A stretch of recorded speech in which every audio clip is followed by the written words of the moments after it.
అరుణమ్మ గారు, మిగతా వేదిక మీద ఉన్నటువంటి పెద్దలందరికీ కూడా పేరు పేరున నమస్కారం తెలియజేస్తూ, మరి ఒక మంచి అవకాశం మనకి ఈరోజు వచ్చింది.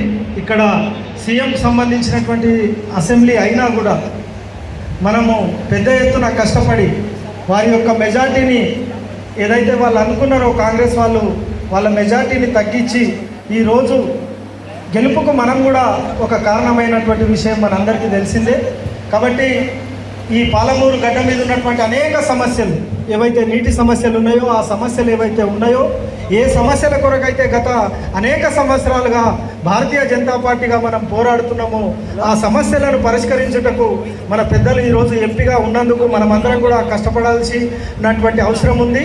ఇక్కడ ఉన్నటువంటి ప్రజల యొక్క అవసరాలను గుర్తించి వాటిని వారికి తెలియజేసి తద్వారా మనము కూడా రాజకీయంగా ఎదగాలని కోరుకుంటూ, పెద్దలు మనకు అండగా ఉన్నారు కాబట్టి స్థానిక సంస్థలో మనమందరం కూడా ప్రజాప్రతినిధులుగా ఎదిగి ఈ పాలమూరు గడ్డ యొక్క అభివృద్ధికి మనం కూడా భాగస్వామిగా కావాలని కోరుకుంటూ ఈ అవకాశం ఇచ్చినందుకు అందరికీ ధన్యవాదాలు తెలియజేస్తూ ముగిస్తున్నాను.